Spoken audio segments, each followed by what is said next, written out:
This is the story of the man behind the most remarkable discovery. His breakthrough seemed so revolutionary, it could have created an extraordinary new world. A world where disease could be closer by the brilliant mind of young Hendrik Schoen. What Hendrik had reported was just so amazing. We used to joke at lunch that either he's going to Stockholm to pick up that Nobel Prize or he's going to jail. Tonight, Horizon tells the astonishing saga of Jan Hendrik Schoen and his discovery that could have changed everything.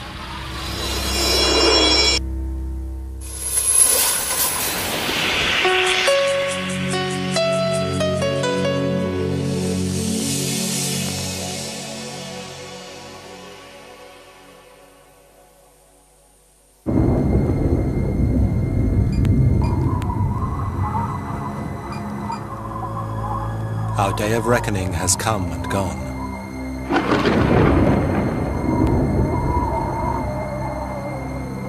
Most life has literally been devoured by something called nanotechnology. Tiny machines that were designed to save the human race. But instead, they turned on us.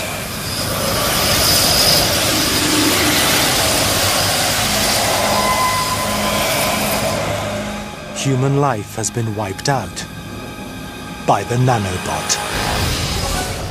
The size of nanobots are hard for most people to imagine because we're talking about instruments that are designed literally atom by atom and molecule by molecule. So they're below what you can see. If you can think of a speck of dust, that would be a very large nanobot. Nanobots were created to be like life. To be able to reproduce, to serve our needs. The intelligence of nanotechnology will not be in one nanorobot or nanobot. It will be a collective intelligence of millions of, actually trillions of nanobots working together and pooling their thinking resources.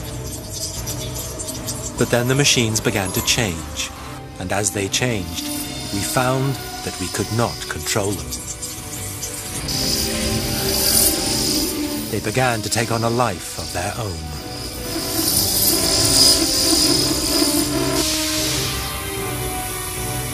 And if that gets out of control, we would have essentially a non-biological cancer that could just eat up, the natural world. That's the so-called gray goo problem. This creeping gray goo stripped bare all life, devouring it to create more nanobots. In this future world, your only defense would be to pray that grey goo will not arrive at your door.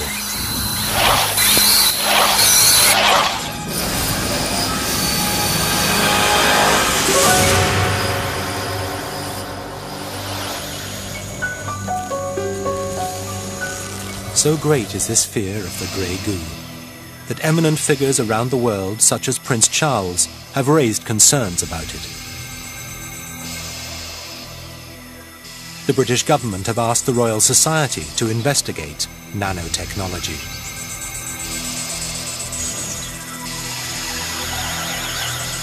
And while to most it may seem that this world of grey goo is nothing more than science fiction, it all seemed to take a step closer, thanks to a discovery by a brilliant young physicist. His name was Jan Hendrik Schoen.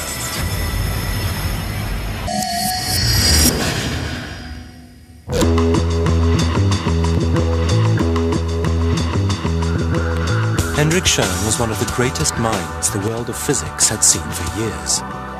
Was he like David Beckham in soccer? Yes. Was he like some major rock star? Yes. He could actually go by his first name, Hendrik, and we would all know who he was. By the tender age of 31, Hendrik had already made breakthroughs in the world of lasers and superconductors. The amazing thing about Hendrik was that everything he touched seemed to work. It blew everybody away. We thought we were pretty good.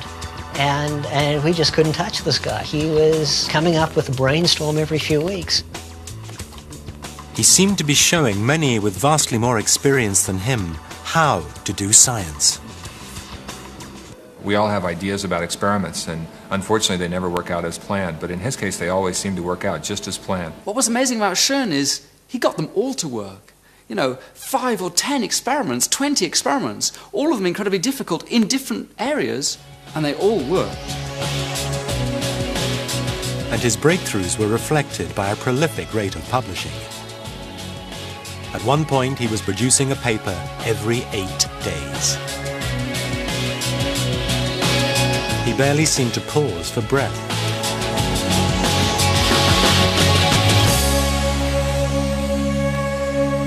This was the new level of science that you had to match yourself up against, and everybody knew they couldn't meet that. It was like competing against a god, really.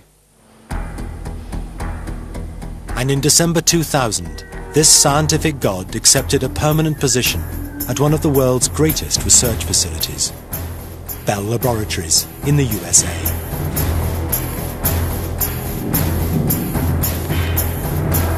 It was a dream job. Bell Labs have a reputation for producing Nobel Prize winners.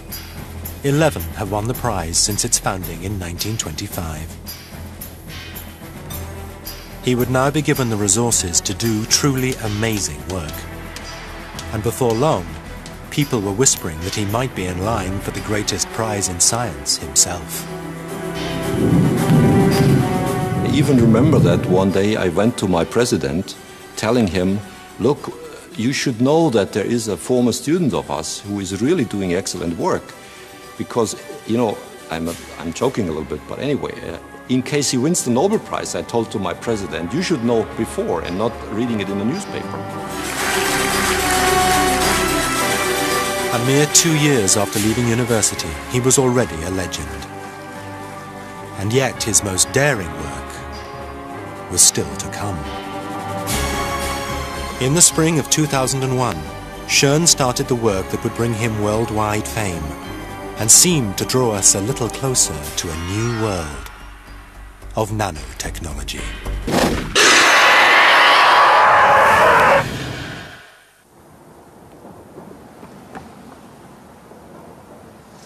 Schoen had set about trying to solve what some see as the greatest scientific threat to global wealth, the breakdown of Moore's law.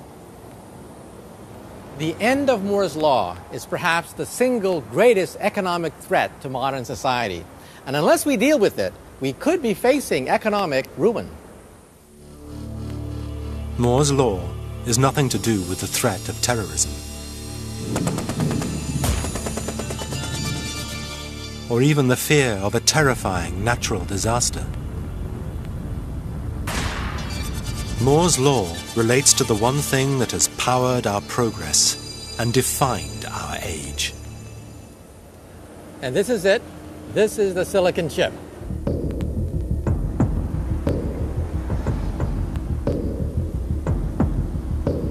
Moore's law is the law that governs the silicon chip, one of the greatest triggers of economic progress ever.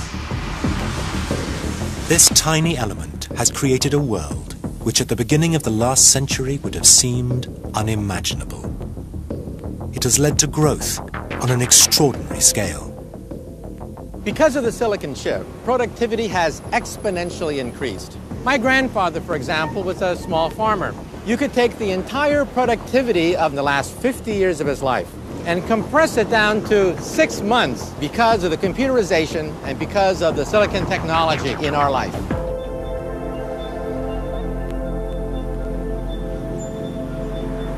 As silicon chips become more and more powerful, they inject fresh energy into our economy. But some believe that Moore's law hints that this growth will soon begin to decline. And if it does, we will face stagnation and depression.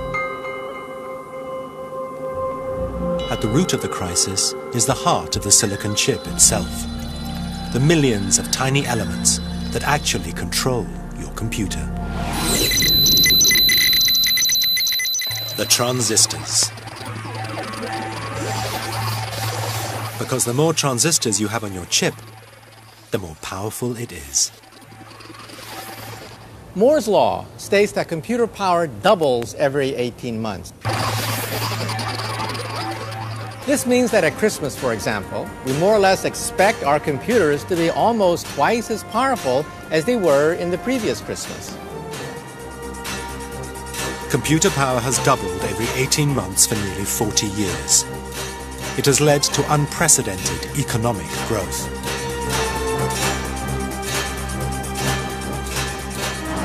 But some believe that all this progress is about to grind to a halt.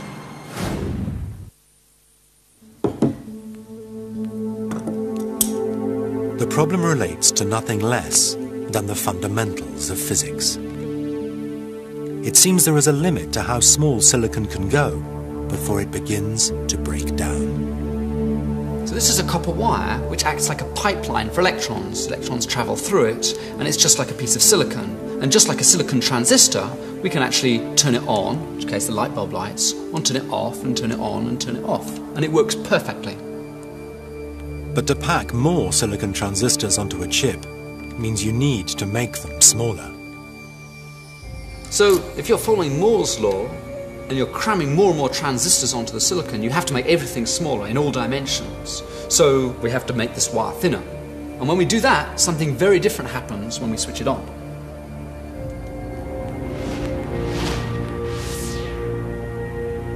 Just like this wire, when silicon transistors shrink down to a certain size, they will just fizzle and die.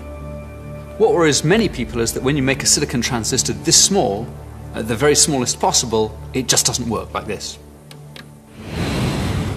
The implications of this one small fact are immense.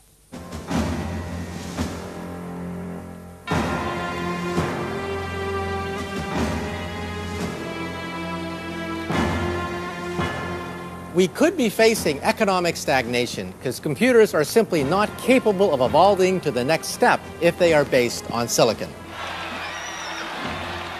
As power levels off, the wealth of nations, the productivity of workers, the prosperity of societies could be endangered because of the stagnation of computer power. The whole engine of our economic growth could stall. No more growth means no more profits. We could be plunged into depression. This is the fear implied by Moore's law. Today, billions are spent trying to squeeze more out of silicon. But the worry is that we will eventually get to the stage where we can push it no further. Some think it is a problem in desperate need of a solution.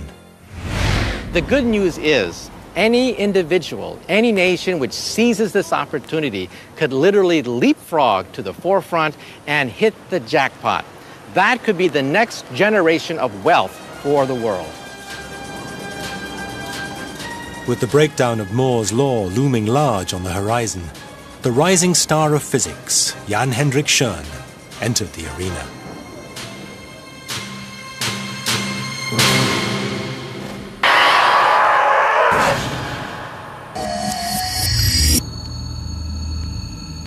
Schoen believed that the answer might not lie with silicon, but rather something totally different. A transistor made from organic molecules. Molecules based on carbon.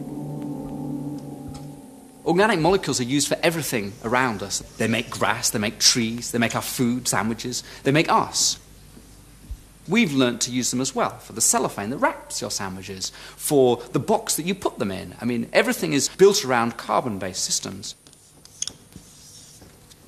Jeremy Baumberg is one of many who hope that one day computer chips could be built from organic molecules.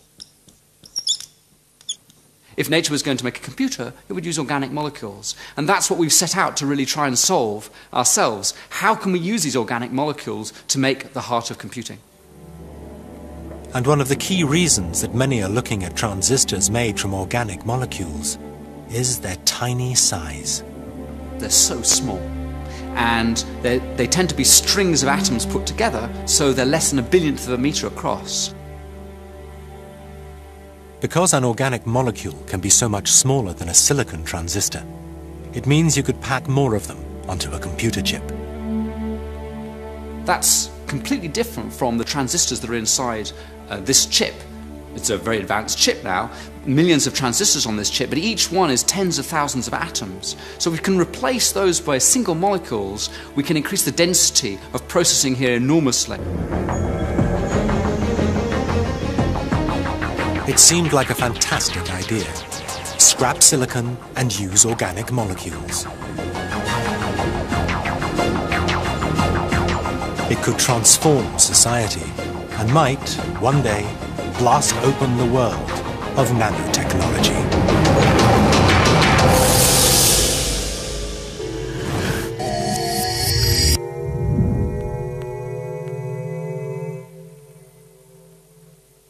Schoen's task was to get his single organic molecules to speak the language of computers, the digital tongue of ones and zeros. Transistors relay this language around the computer world. They use it to channel messages to arrive at the right place, at the right time. These transistors control everything, from the air conditioning in your office to the pitch and yaw of satellites high above the Earth.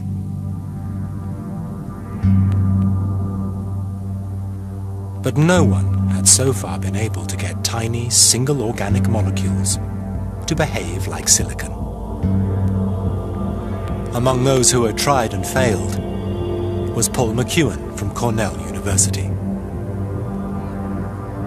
A lot of other materials are coming along that look very exciting, but as of now we can't do anything at the level of complexity that you can do in silicon, nor in most cases do they even perform anywhere near the level that silicon does. But in Schoen's hands, this was all about to change.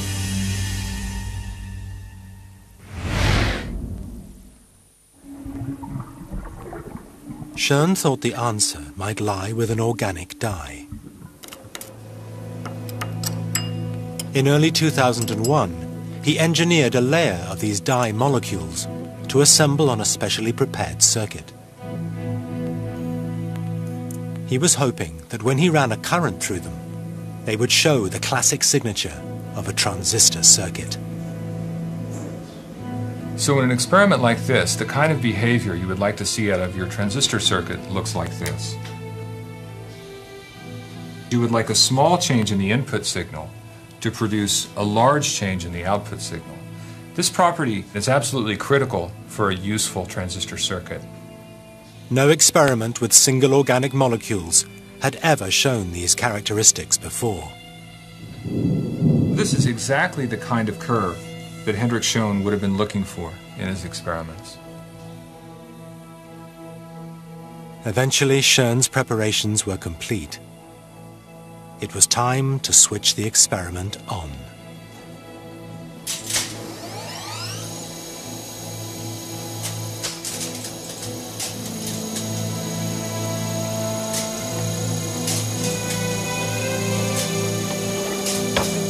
And the result came instantly. It was the perfect signature of a transistor. This modest-looking graph disguised the true magnitude of the breakthrough. Schoen had just taken the first step to smashing Moore's law apart.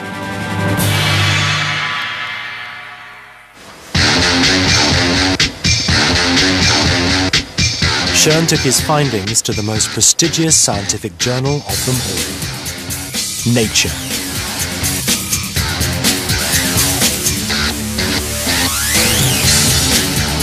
His paper caused a sensation. Really stunning to those of us who've been toiling away long and hard to try to make these kinds of things work. It just blew us out of the water.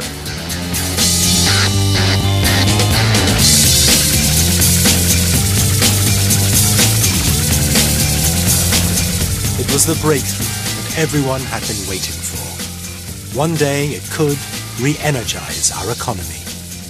It could also revolutionize the way we make computer chips.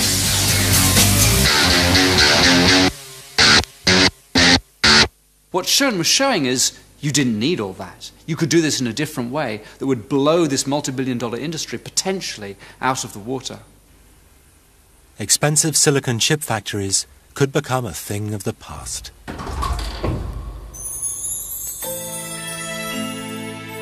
Organic molecules like Schoen's dye could be used to make computer chips for as little as the cost of a beaker of chemicals. The whole principle of molecular electronics would be that we can just use a chemistry lab like this, and we can be mixing things together, and we can be getting them to grow themselves into the right architectures for building a computer. And that couldn't be further from the current fabrication technology, which is incredibly expensive, and everything has to be done incredibly precisely to make it work just right.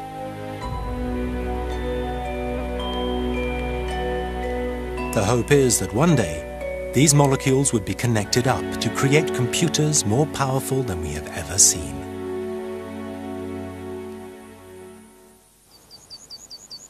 Some are already planning how these new molecular computers could be used. It is Ian Pearson's job to predict how this new technology could fit into our world. It would be impossible for somebody 200 years ago to think about what life would be like today and get it right. You know, it'd be just beyond their imagination. And yet, as a result of molecular computing and those sorts of technologies, over the next few decades, we're going to see far more change than we've seen over the last few hundred. So life will just be beyond recognition.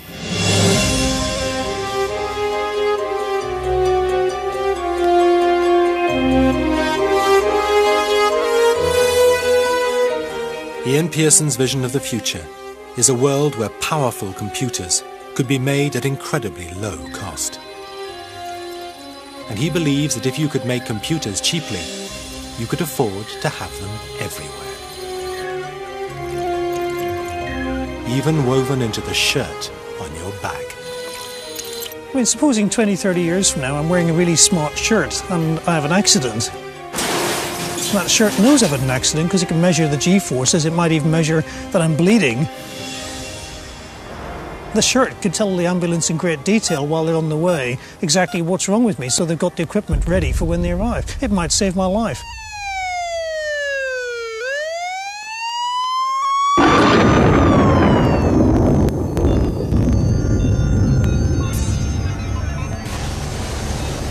More powerful computers crack age-old problems that have defeated science, like understanding the extreme complexities of our climate. Molecular computers would give us faster, more accurate forecasting of even the most complicated weather systems. If we got molecular computing giving us phenomenal processing power to handle all of that, we'd be able to do far more accurate forecasting, maybe give people more advanced warning of storms and hurricanes, and would save people's lives.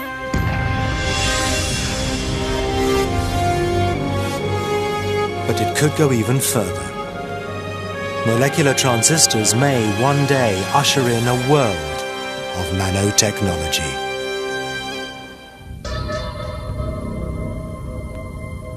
Nanotechnology is the ability to manipulate matter at the scale of atoms and molecules.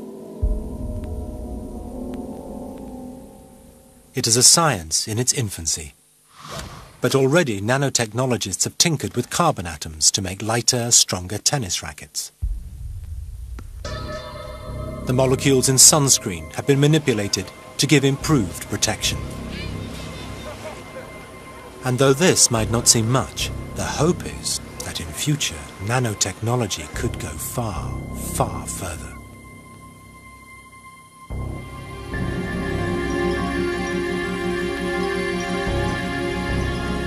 One day, scientists could manipulate molecules to create tiny computers that will fuse with our bodies. Today it's very hard to imagine things like direct brain links. You know, we just get dismissed as a nutter if you talk about these things. But in 40 or 50 years' time, it'll actually be quite possible to do that. We can imagine molecular computers, molecular transistors and so on, being small enough, we can get these things into contact with every synapse in your brain. With molecular computers in your brain, other people could literally download your thoughts. And you could download theirs. All knowledge would be instantly available. It totally transforms our experience of what it is to be human, because we got vastly more intelligence than we have today. But the wonder of Schoen's discovery might not even stop there.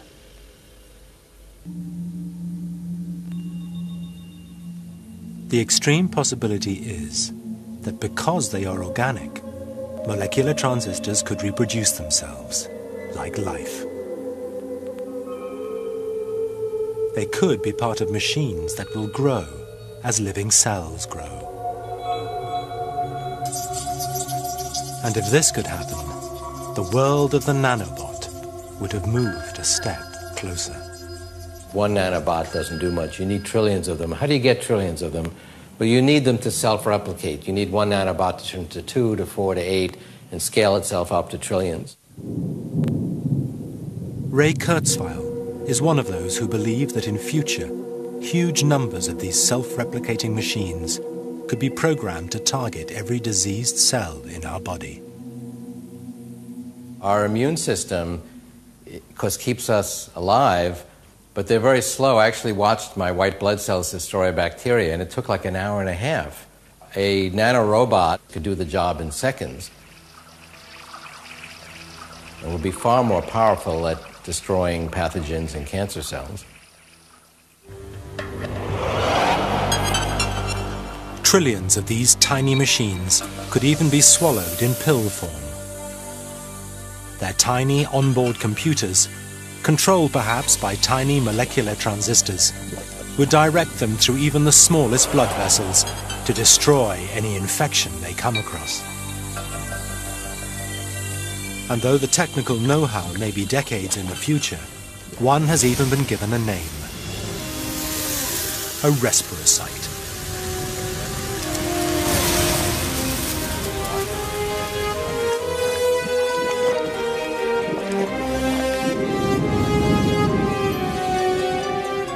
Respirosites could be injected into the victims of drowning.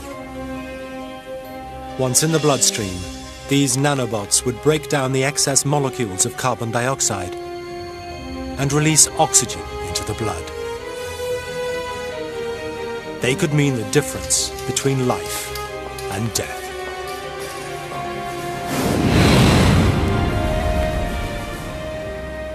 Ultimately, we're not going to go to doctors and have visits in the way that we do today. We're going to have systems in our body that are continually monitoring our body, detecting problems, and fixing them immediately.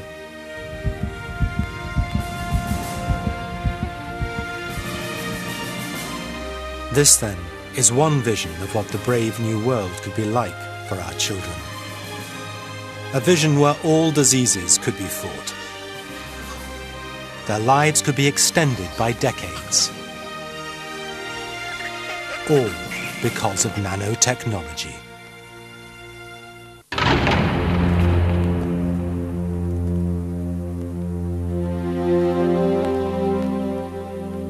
But there could be another use for nanotechnology. Dr. John Alexander advises the commander of US Special Operations. He believes that in decades to come, war will be fought using nanobots.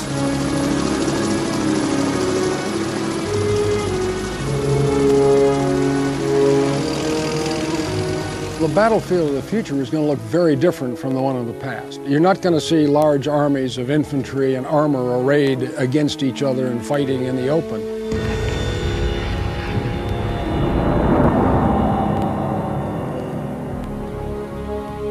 Alexander believes that one day, the same technology that we hope will seek and destroy infections could be turned into the ultimate weapon. Nanobots could lie silently in the environment for years, sending back information about our enemies.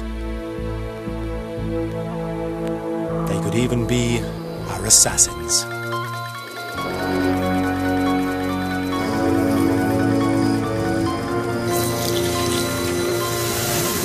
these killers could be programmed to know precisely who to attack. You can target them very specifically so that they will attack people with only certain characteristics. They could be sent to take out people in even the most secure locations.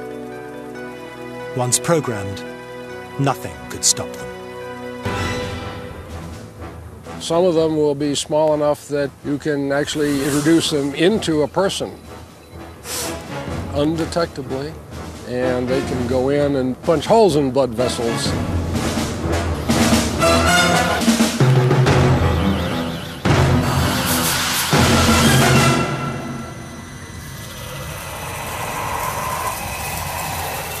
And then, of course, there's grey goo. Creating nanobots is one thing, but can we be sure that we can control them?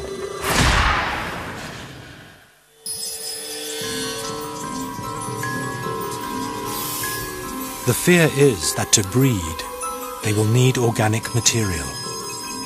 And as their numbers increase, they could turn on the environment around them. They could devour plants, animals, and ultimately, us. What happens if that self-replication gets out of control? You'd have a non-biological cancer. It's called gray goo. It could just spread and eat up the whole world. Extinction at the hands of nanotechnology is definitely far-fetched, but it is a fear that is beginning to worry many influential people around the world.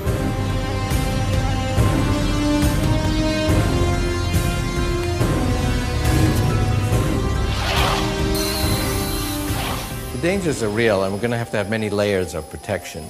But then, let's say somebody overcomes those protections because they want to make it damaging.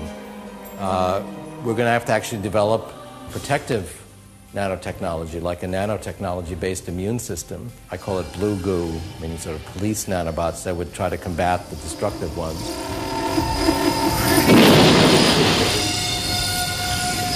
Could this be our future? A world transformed for good or ill by nanotechnology? We have to realize that this is coming. It is profoundly risky. It's also profoundly beneficial. We can overcome age-old problems of suffering which have been with us, since time immemorial. And we have to work hard. I think it's the primary challenge of the 21st century to gain the benefits while we manage these perils.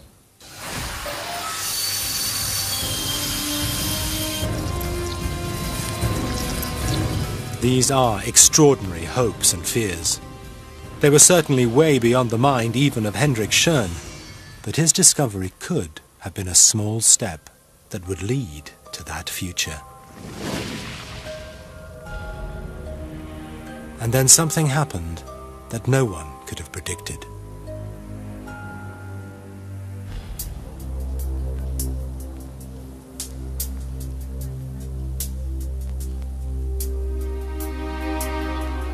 Lydia Schoen was working as a physicist at one of America's greatest universities. One morning, she got into work to find a message waiting on her answer phone. I just happened to check my voicemail messages in my office, and I had a very interesting voicemail message, and it said, "Lydia, this is your homework. Look at these 2 papers by Hendrik." And by the tone of his voice, I knew something very juicy was going on. And so I quickly downloaded these 2 papers, one from Science and one from Nature. The 2 papers describe 2 different experiments. One, his experiment on molecular transistors carried out at room temperature. The other, also on molecular transistors, but carried out at more than 200 degrees below freezing.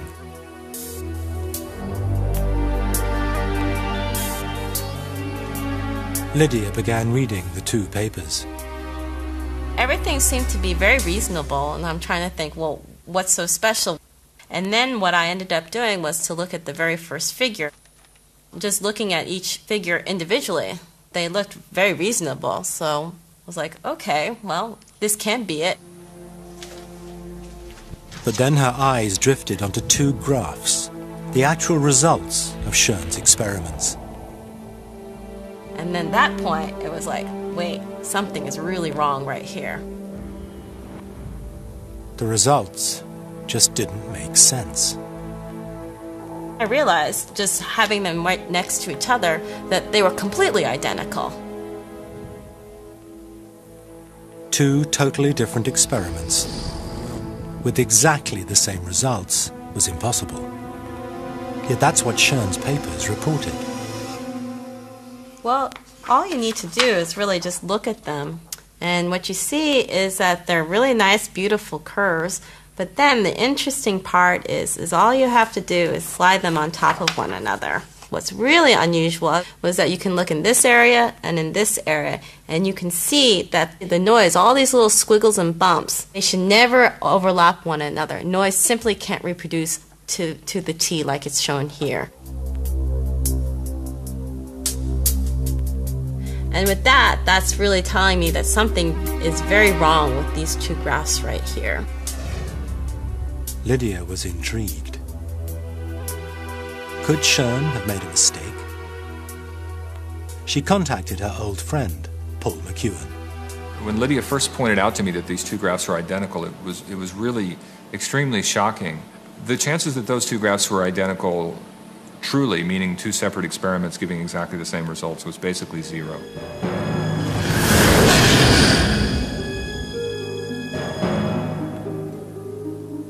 So they alerted the scientific journal who first published Schoen's breakthrough. Carl Ziemelis from Nature took Lydia's call. The first response I had on hearing the concern that Lydia had raised was, well, damn, what is going on here? We got the papers out and we compared the figures, and sure enough, they were the same figure. There was no two ways about that. Ziemelis was worried. Was the breakthrough paper founded on mixed-up results? He decided to contact Schoen. We were in touch with him by email later that day, and we had a response very rapidly from him, reassuring us that it had been an honest mistake. Schoen had simply got his graphs mixed up. It had all been just a silly mistake. It was a temporary wobble. Although a mistake had been made and perhaps the author had been a little bit sloppy in the preparation of his papers, at least we could feel confident that the results were now correct and would stand the test of time. Schoen's breakthrough transistor still looked good.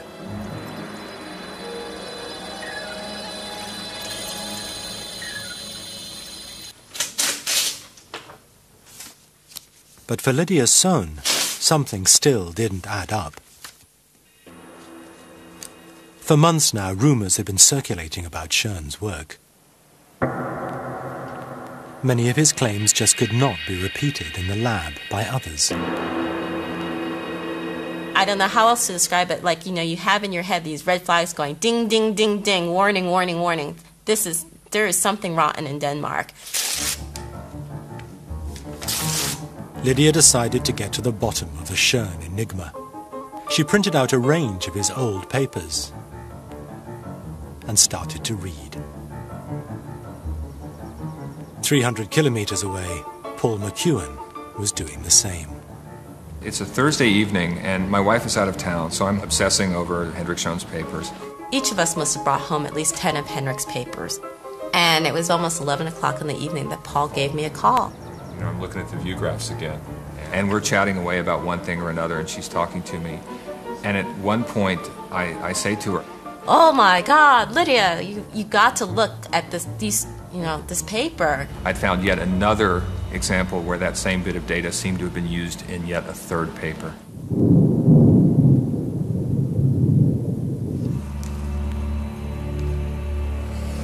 There were now 3 graphs from 3 different experiments, yet all with strikingly similar noise. It couldn't be an accident. You don't submit the same data 3 times. You can get away with being wrong once, but not twice. So they dug even deeper and soon found other, apparently duplicate results. So once you've got the idea in your head that there might be duplicate data throughout his papers, I started printing out a lot of the papers and looking at them. And lo and behold, very soon I found yet another example. This time the experiments were carried out on different materials at different voltages. Yet again, they showed very similar results.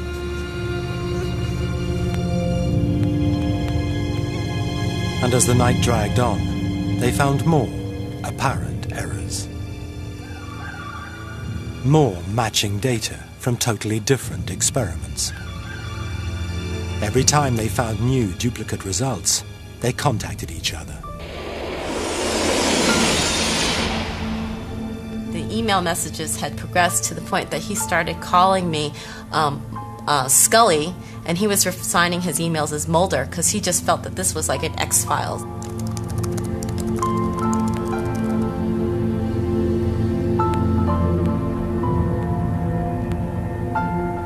Other colleagues soon joined in, and by the end of their investigation, the scale of the number of errors in Schoen's papers was clear for all to see. I was just kind of in shock because here was this person that was the golden boy of condensed matter physics, and it appeared that a large fraction of what he'd done looked fraudulent.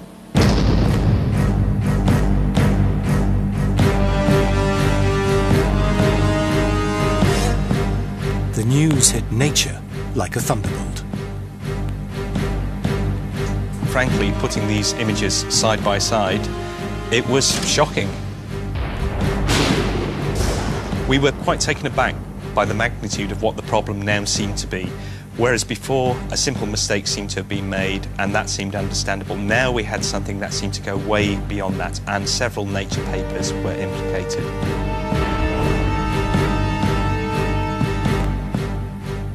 And in the following hours, we were agonizing, discussing, debating what on earth we should actually do now that this problem had been brought to our attention.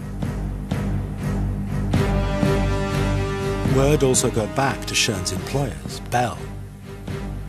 They launched an independent investigation to look into these allegations. They contacted his co-workers and even interviewed the man himself. Hendrik really looked devastated. He just looked very drained, very white. He would go down, when he went down to lunch, he wouldn't speak to anyone, he wouldn't say a word. And then, after 4 months, the investigation revealed the truth.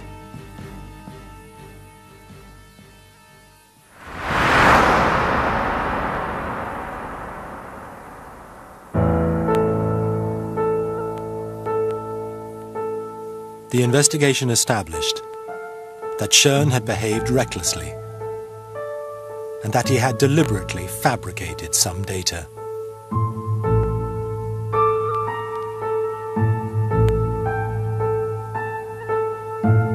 When the committee cross-examined his colleagues, they found that no one had actually witnessed any of his most significant results.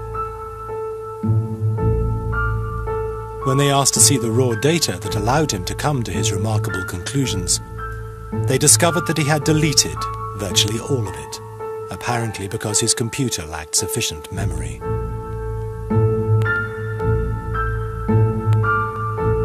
Suddenly, the reason why he had seemed so far in advance of anyone else began to make sense. The amazing thing about Hendrik was that everything he touched seemed to work. It was like competing against a god, really. And everybody knew they couldn't meet that. What was wrong with us? That, we thought we were pretty good, and we just couldn't touch this guy.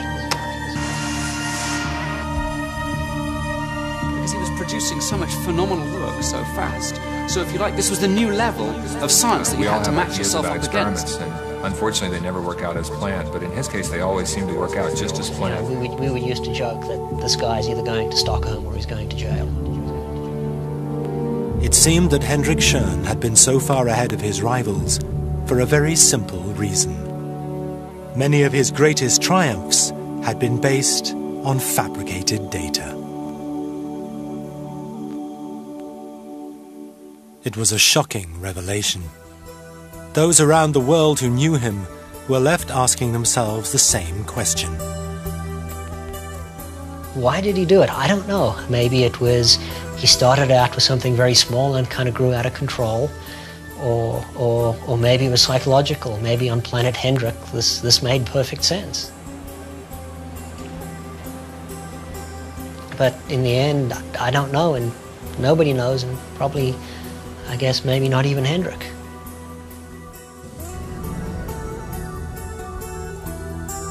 The same day they received the report, Bell fired Schoen. Hendrik's boss tells me that after he'd been told that he was fired, he sort of turned to his bosses and said something to the effect of, "It's been a privilege and an honor to work here, and I've really enjoyed my time here.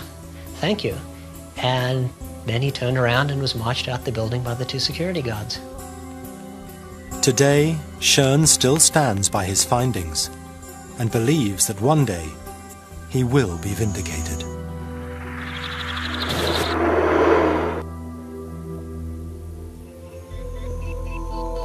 But there is still unfinished business.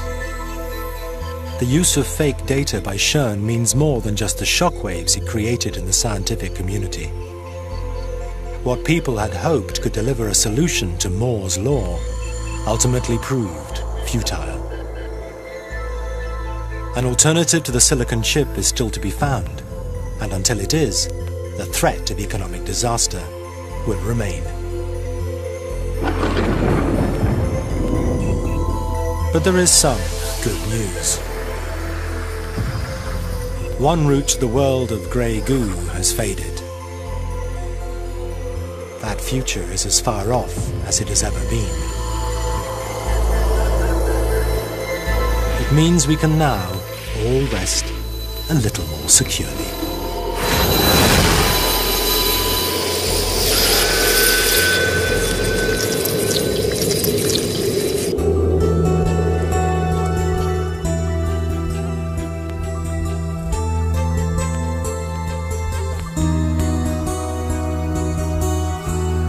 Next week, Horizon revisits the disturbing story of thalidomide.